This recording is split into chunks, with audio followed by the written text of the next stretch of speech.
sendiri ya Tuhan. Pemahaman dan pengertian yang benar akan Engkau, sehingga kami kuat menghadapi situasi apapun dalam kehidupan kami. Kami tetap bersandar, kami tetap mengandalkan Tuhan satu-satunya, tidak pernah mengandalkan sesuatu yang lain. Hanya Engkau Tuhan Yesus saja yang kami andalkan. Tuhan, bukakan pikiran kami semua pada saat ini untuk mengerti firman. Terlebih hamba-Mu Tuhan, dengan hikmat-Mu dan pengurapan-Mu ya Tuhan. Kami tidak mau melayani sendiri. Kami mau Engkau bersama kami, menguasai kami. Di dalam nama Tuhan Yesus Kristus, haleluya. Kita semua percaya sama-sama katakan amin. Puji Tuhan, firman Tuhan pada saat ini mari sama-sama kita lihat di dalam kitab Efesus. Kitab Efesus pasal yang ke-6. Sama-sama kita lihat kitab Efesus pasal yang ke-6. Mulai dari ayat 10 sampai ayat 12. Ya, kita akan baca bersama. Efesus pasal 6 ayat 10 sampai 12. 1, 2, 3. Akhirnya hendaklah kamu kuat di dalam Tuhan, di dalam kekuatan kuasa-Nya. Kenakanlah seluruh perlengkapan senjata Allah, supaya kamu dapat bertahan melawan tipu muslihat iblis. Karena perjuangan kita bukanlah melawan darah dan daging, tapi melawan pemerintah-pemerintah, melawan penguasa-penguasa, melawan penghulu-penghulu dunia yang gelap ini, melawan roh-roh jahat di udara. Amin. Jadi Bapak Ibu Saudara kasih Tuhan, dalam kita menghadapi kehidupan kita saat ini, kita harus kuat. Amin. Ayat 10, akhirnya hendaklah kamu kuat di dalam Tuhan, di dalam kekuatan kuasa-Nya. Ya, ini sangat penting Bapak Ibu Saudara kasih Tuhan. Nah, kemudian di samping kita harus kuat, ya, kita harus mengenakan seluruh perlengkapan senjata Allah. Karena apa? Kalau tanpa senjata Allah, ya kita bisa diombang-ambingkan. Ya. Tanpa senjata Allah, kita tidak bisa untuk mengalahkan musuh. Bahkan tanpa kuasa Tuhan, kita tidak mengetahui musuh kita yang mana. Bapak Ibu Saudara kasih Tuhan, kita bisa bayangkan kalau kita mau berperang, kita nggak tahu musuh kita yang mana gitu, ya kan? Bapak Ibu bisa bayangkan waktu kita mau berperang, kita nggak tahu musuh kita yang mana. Hah? Sudah lengkap, ya kan? Dengan senjata yang kita miliki sudah lengkap, sudah siap berperang. Pakai senjata otomatis, contoh kalau sekarang kan nggak pakai panah lagi, ya kan? Kalau sekarang ya mungkin di pedalaman masih pakai panah. Mungkin dengan senjata otomatis, ya kan? Sudah lengkap gitu kan. Nah, waktu berperang, dia hantam semua. Di belakang pun dihantam sama dia temannya. Artinya harus tahu mana lawan, mana kawan gitu. Nah, Bapak Ibu, waktu saya senang kalau baca mengenai sejarah perjalanan orang Israel itu, waktu mereka melawan tentara musuh. Tolong tambahin sedikit. Waktu melawan tentara musuh, ya boleh dibilang kekuatan mereka tidak seberapa waktu dikepung ya. Pernah satu waktu mereka dikepung oleh Bani Moab, Bani Ammon, dan orang Meonim. Ya, dikepung dari berbagai penjuru ya. Saya lihat di situ artinya 3 pasukan besar. Tapi karena orang Yehuda pada waktu itu ya, Yosafat pada waktu itu, dia berserah kepada Tuhan, sehingga Tuhan membuat musuh dengan musuh itu saling bunuh gitu, ya kan? Musuh dengan musuh saling bunuh ya. Jadi kalau dilihat situ ya Yosafat ya menang dengan pertolongan Tuhan. Jadi kalau kita dengan Tuhan bukan berbicara seberapa besar kekuatan kita, tapi kalau kita dengan Tuhan, kita harus tahu ya siapa Tuhan yang ada bersama dengan kita. Amin. Itu yang harus kita tahu ya. Satu Tuhan tetapi Tuhan yang maha kuasa. Amin. Satu Tuhan tapi Tuhan yang dahsyat. Tadi pagi kita baca mengenai Daud, waktu dia mengucap syukur, waktu dia bermazmur, waktu dia mengagungkan Tuhan. Kebiasaan ini juga harus kita lakukan setiap saat Bapak Ibu, sehingga iblis tidak dapat mengintimidasi kita, ya kan? Iblis bisa menanamkan ya di dalam pikiran kita kekhawatiran, dia bisa tanamkan. Dia bisa menanamkan ketakutan. Ya, itu paling suka dilakukan oleh iblis. Dia bisa menuduh kita. Nah, ini Bapak Ibu, dia sering menuduh, kamu kan begini, ya kan? Kamu kan begini, kamu kan tidak layak. Nah, oleh karena itu Bapak Ibu, firman Tuhan pada saat ini saya akan banyak mau berbicara ya mengenai cara-cara iblis untuk menggagalkan orang percaya di dalam mengiring Tuhan.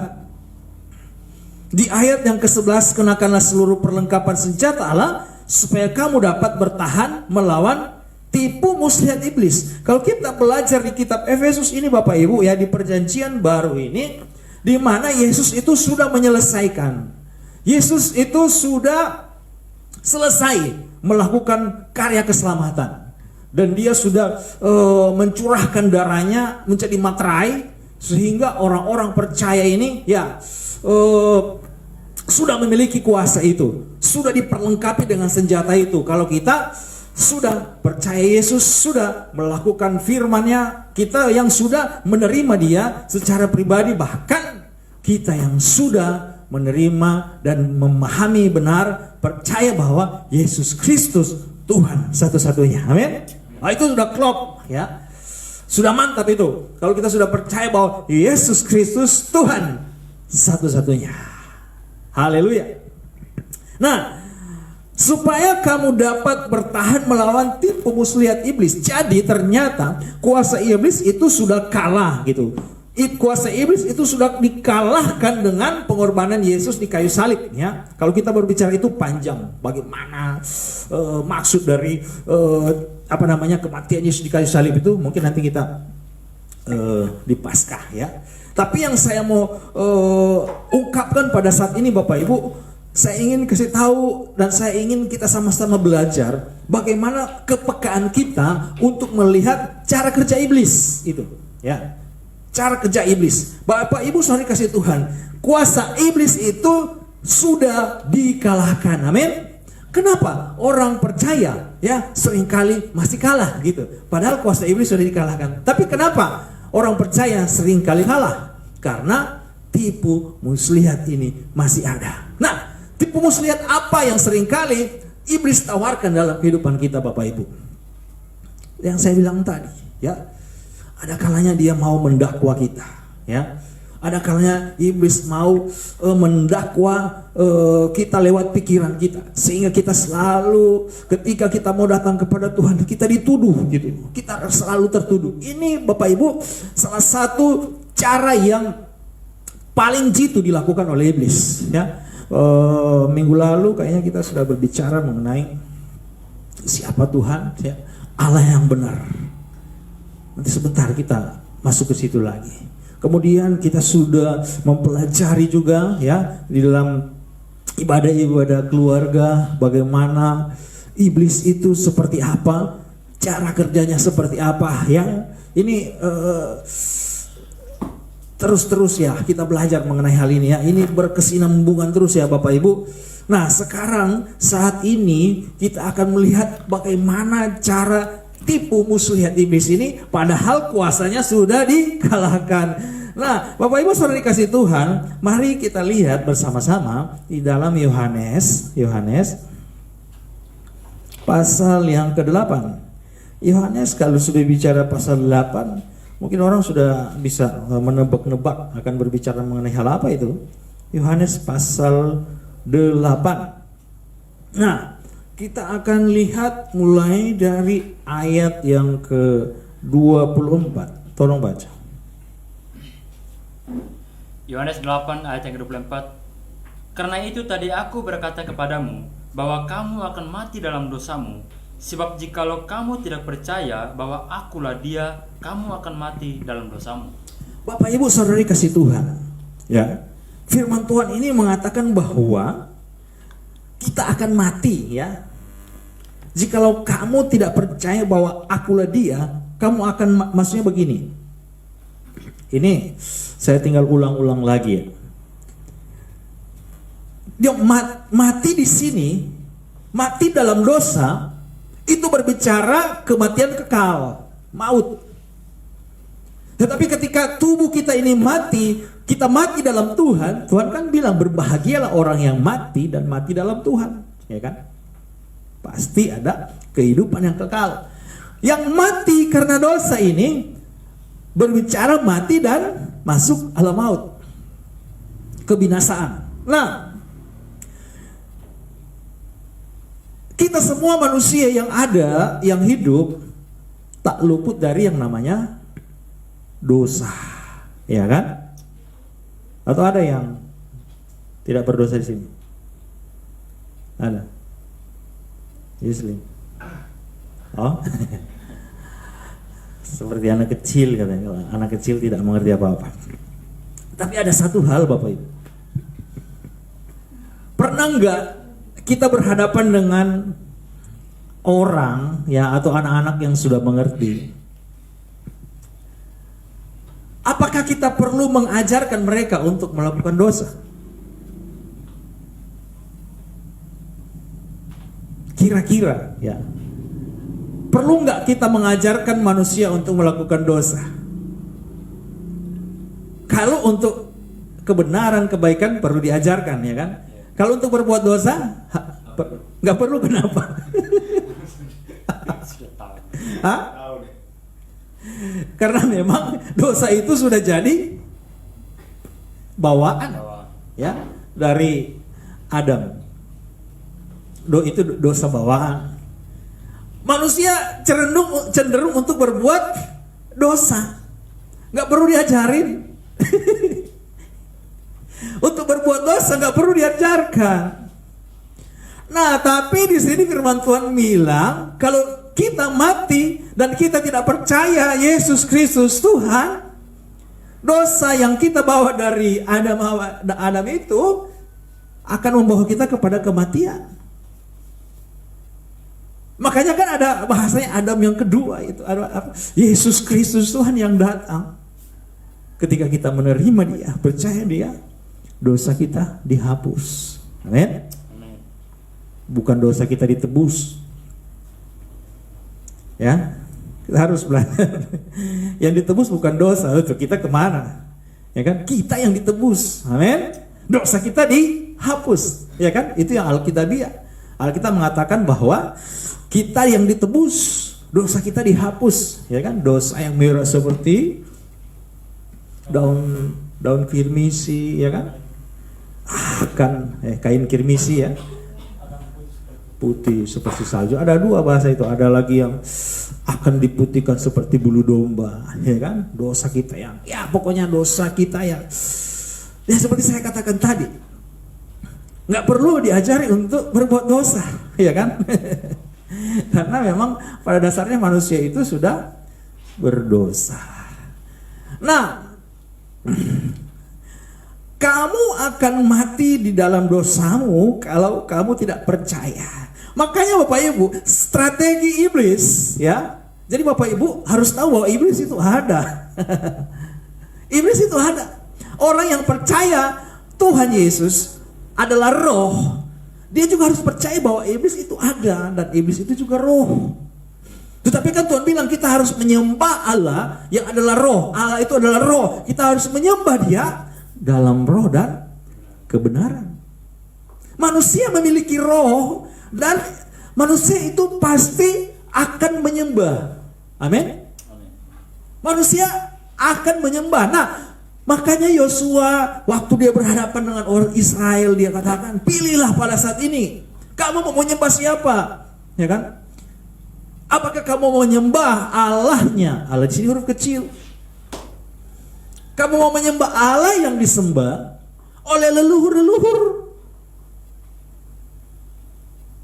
Dalam hal ini leluhurnya Abraham itu kan penyembah berhala. Tera ya kan nggak salah. Atau kamu mau pilih, mau menyembah Allah yang disembah oleh penduduk asli, ya kan?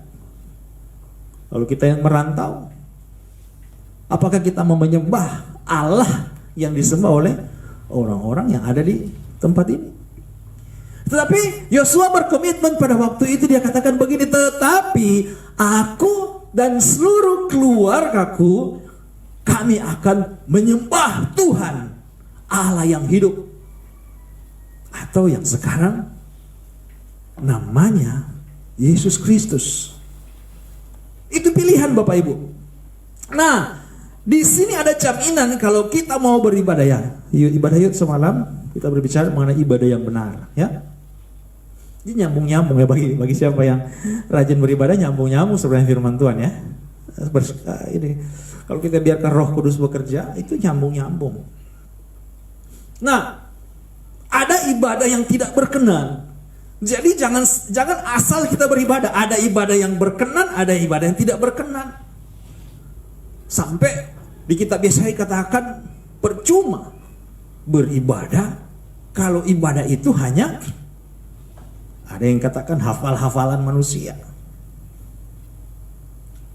Doa itu sudah dihafal, ataupun liturgi itu sudah tersusun begitu rapi sehingga tidak update. Apa yang Tuhan mau sampaikan itu tidak update, tidak yang terbaru yang harus Tuhan sampaikan. Firman Tuhan mau disampaikan hari ini, dia sudah tulis dari jauh-jauh. Oke lah, nggak apa-apa ya kalau dia persiapkan jauh-jauh sebelumnya, tapi harus update gitu, harus bertanya Tuhan ya, apa yang mau disampaikan saat ini. Nah, Bapak Ibu saudara dikasih Tuhan, di ayat 24 ini, karena itu tadi aku berkata kepadamu bahwa kamu akan mati dalam dosamu, sebab jikalau kamu tidak percaya. Nah, Bapak Ibu, salah satu strategi iblis itu membuat kita supaya kita tidak percaya bahwa Yesus Kristus itu Tuhan, Bapak Ibu. Banyak contoh yang terjadi di saat-saat ini, orang percaya. Bapak Ibu, kita harus mengerti ya. Tipu muslihat iblis itu masih ada, tetapi kuasanya sudah enggak. Amin.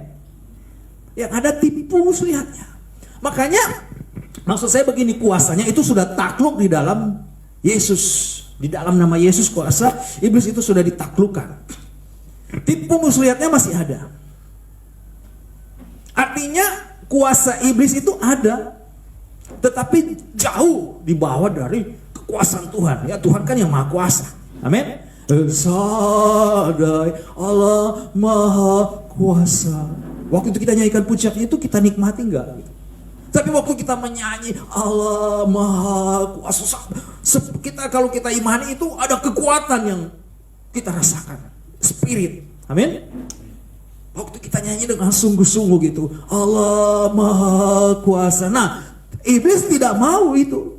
Kita memproklamasikan Allah Maha Kuasa. Oleh karena itu, banyak strategi iblis untuk membuat orang tidak percaya bahwa Yesus Kristus Tuhan. Itu utamanya. Makanya saya ulang-ulang waktu-waktu yang sebelumnya, saya ingin menanamkan sesuatu kepada kita ya, supaya kita fokus bahwa Yesus Kristus itu Tuhan. Saya jamin ya, saya tidak ragu mengatakan ini karena saya sudah mempelajari firman Tuhan. Dan saya sendiri mengalami kuasa dari Tuhan Yesus itu. Dan saya yakin dan percaya kita semua juga sering mengalami itu. Amin. Iblis mau tanamkan ke kita bahwa Tuhan itu tidak berkuasa itu, Bapak Ibu. Dan iblis mulai akan mengganggu iman kita. Ya itu kan, iblis itu kan pencuri. Yohanes 10 ayat 10 dikatakan bahwa iblis itu seperti pencuri, ya kan? Membunuh dan membinasakan. Tapi yang paling utama itu mencuri, ya kan? Mencuri berkat, mencuri hati, mencuri kebiasaan-kebiasaan. Misalnya di kitab Wahyu katakan dia meniadakan kebiasaan-kebiasaan orang percaya. Bahkan kalau kita tidak back to the Bible, Bapak Ibu, tidak kembali ke Alkitab, iblis itu bisa mencuri kebenaran yang sesungguhnya dalam kehidupan kita, seperti ibadah apa ya, youth atau ibadah apa yang kita berbaris itu menyampaikan berita dari depan, youth ya, sampai ke belakang beritanya udah lain. Makanya kita harus selalu kembali ke firman Tuhan, apalagi kalau doktrin manusia yang sudah menetapkan doktrinnya, mengambil kebenaran dari firman Tuhan, membenarkan doktrinnya dengan firman Tuhan. Beda dengan firman Tuhan yang kita keluarkan, eksegesis, mengeksegesis. Firman Tuhan yang murni yang keluar, bukan doktrin atau kebenaran yang sudah ditata. Firman Tuhan tinggal membenarkan doktrin, Bapak Ibu, itu yang bahaya. Marilah kita belajar untuk mengeksegesis firman Tuhan yang murni yang keluar, dan firman Tuhan ini yang akan membentuk kehidupan kita. Amin. Ketika ada sesuatu yang sudah melenceng, kembali lagi ke firman Tuhan. Kembali lagi ke firman Tuhan. Nah, banyak cara iblis, Bapak Ibu. Ya, banyak cara iblis untuk menyimpangkan kebenaran itu, melencengkan kebenaran itu. Bapak Ibu, ada kalanya kita berpikir dosa itu ketika menyakiti orang lain. Itu kan dosa itu ketika kita melakukan ini itu yang sangat kelihatan.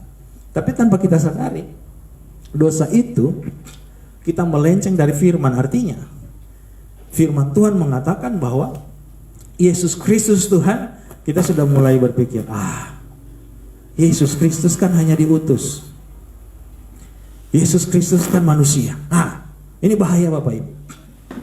Berarti kita belum kuat iman kita, masih bisa digoncangkan.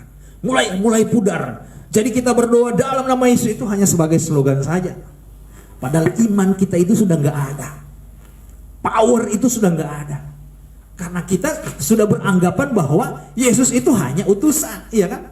Yesus itu hanya manusia. Karena esensi dari kebenaran firman itu kita tidak pahami. Oleh karena itu, Bapak Ibu saudara kasih Tuhan, kita selalu harus berdoa.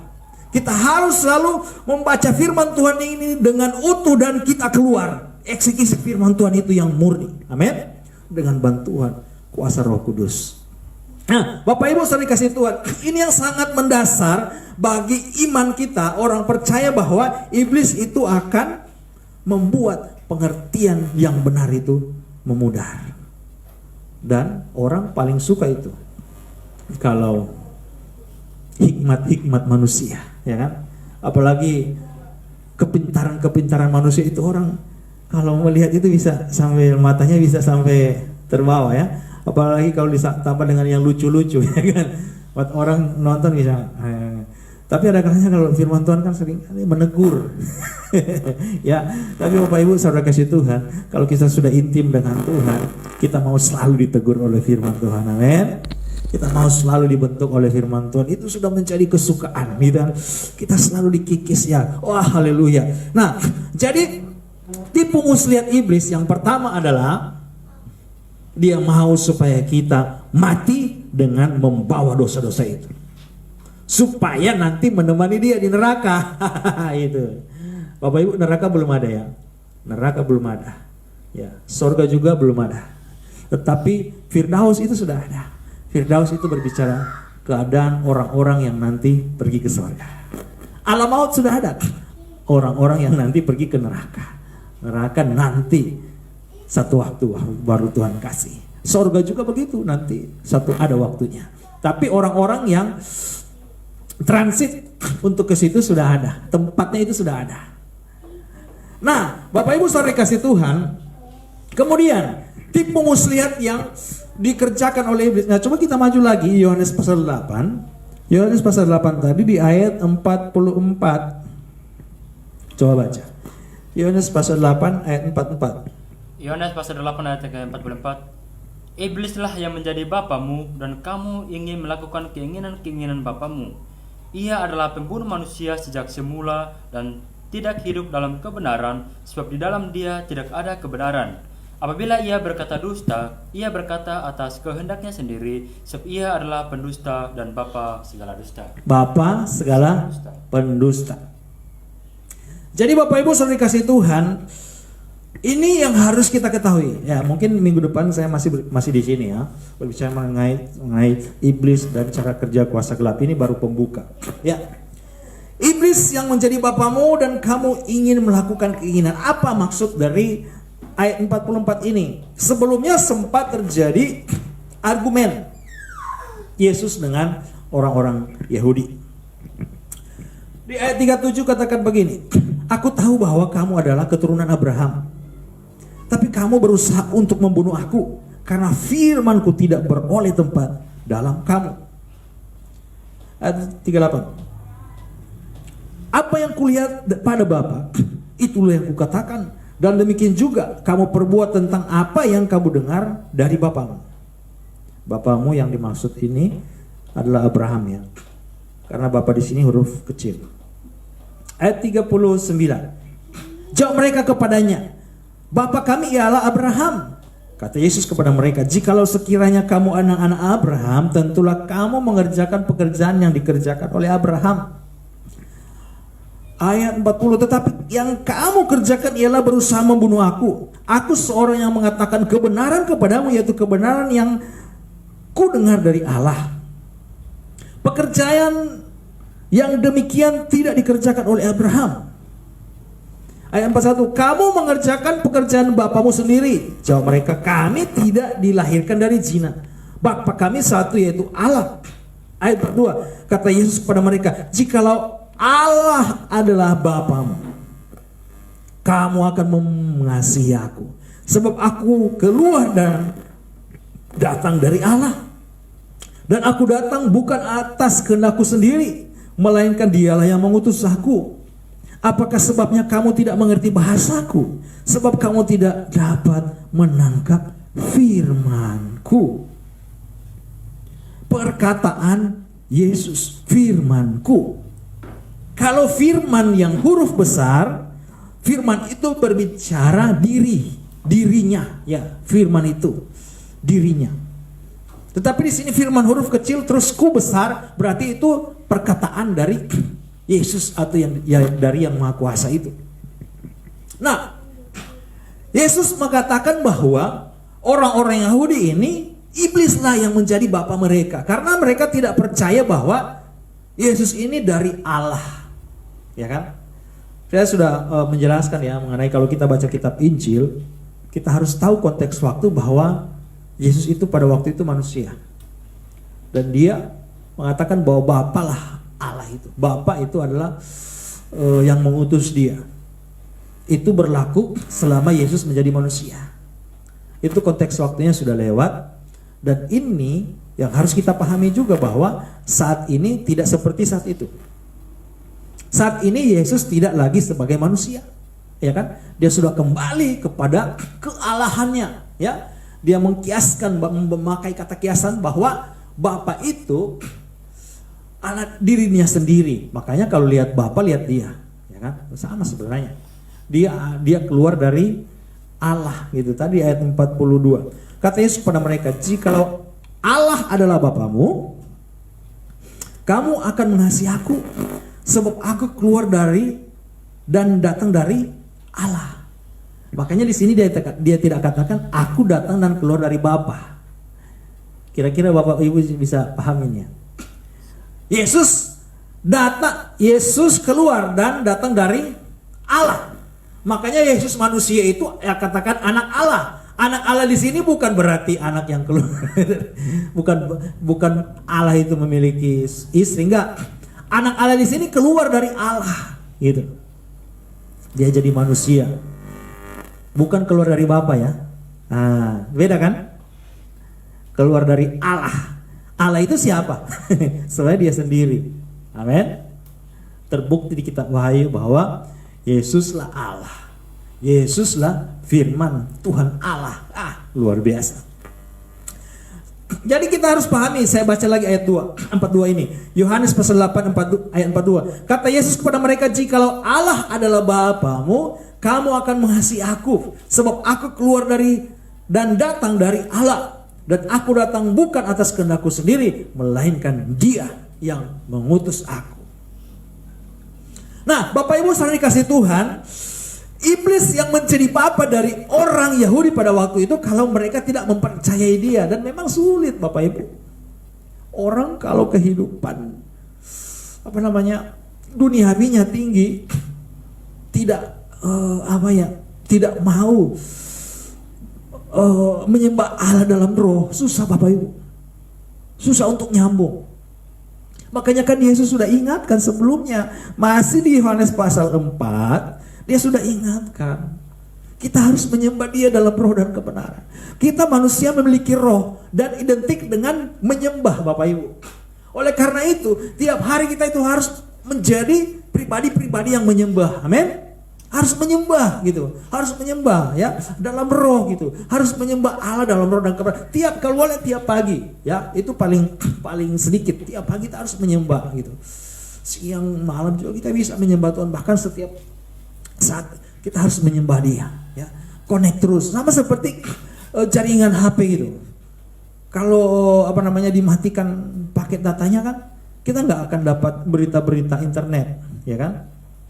Walaupun kita punya paket data berapa puluh gigabyte, berapa ratus gigabyte, tapi kalau kita tidak aktifkan paket data, nggak akan masuk, ya kan? Berita-berita dari WhatsApp, dari Facebook dan sebagainya. Makanya kita harus aktifkan juga roh kita, amin.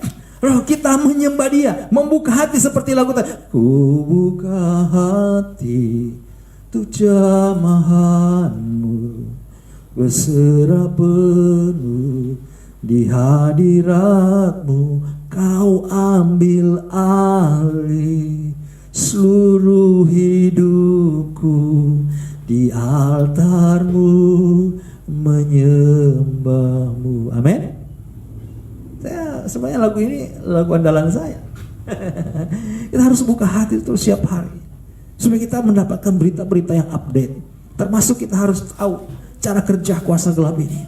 Ini saya baru buka ya. Memang saya janji beberapa minggu lalu untuk membicarakan hal ini Bapak Ibu. Ya, ini baru pembukaan. Kita berdoa dan kita akan masuk lebih dalam lagi untuk waktu-waktu berikutnya. Kita akan berbicara mengenai cara kerja iblis, cara kerja kuasa gelap.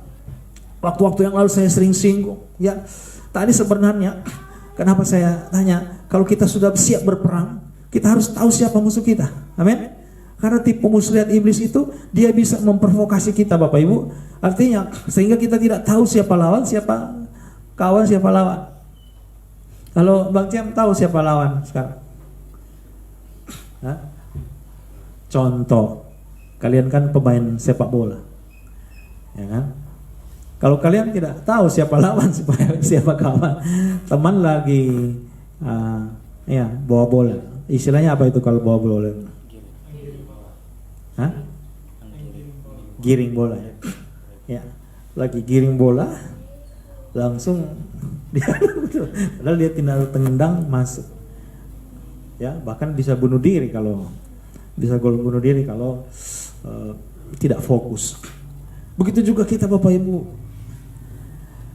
Siapakah lawan kita? Iblis. Nah, sudah tahu nggak iblis itu siapa? Hah? Pernah nggak kita mengatakan dasar iblis loh? Pernah? Nah itu kan kalah kita. Iblis itu bukan orang, ya kan? Bukan manusia sesama kita. Tuhan bilang harus mengasihi sesama kita. Bahkan orang yang memusuhi kita kan kita harus kasih dia, karena bukan dia sesungguhnya musuh kita, amin? Bukan dia. Minggu lalu saya kasih perumpamaan yang kita ditampar pipi kanan, kasih pipi kiri, ya kan? Kalau ditampar pipi kanan kan nggak mungkin berhadap-hadapan gini kan? Kalau kita tampar pakai kanan kan kena kiri. Jadi bisa saja kita ditampar dari samping, paf, atau dari belakang, paf. Ketika ditampar dari samping atau dari belakang, kita harus berhadap dia, kasih lagi pipi yang kiri gitu. Kita harus hadapi dia gitu. Kasih pipi yang kiri. balaslah kejahatan orang dengan kebaikan. Artinya kita masih mau memandang dia. Orang kan kalau marah kan nggak mau memandang dia. Jadi kita harus menghadap dia. Balas dengan kebaikan. Itu ajaran Yesus yang paling tinggi dan tidak ada ajaran seperti itu. Amin. Itu cuma ada di dalam Yesus. Kita bisa cari di mana-mana. Ya. Dalam Yesus, tampar pipi kanan, kasih pipi kiri, balas kejahatan dengan kasih, dengan kebaikan. Ya, jadi kita harus poin pertama yang untuk saat ini itu yang penting, kita harus tahu siapa musuh kita.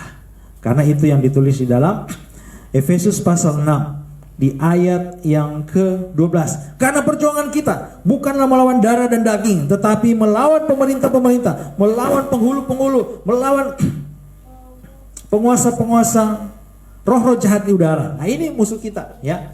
Tipuan iblis, roh-roh jahat ini musuh kita. Jadi, saya pernah singgung waktu lalu, ya. Nanti kita bahas lagi masalah ini. Seringkali orang itu mau berhubungan dengan roh jahat. Padahal kan itu musuh kita. Musuh kita justru orang datang ke dia, gitu. Bagaimana hati Tuhan itu, ya. Ya. Tuhanlah penolong yang baik, Tuhan yang sangat mengasihi kita, ya.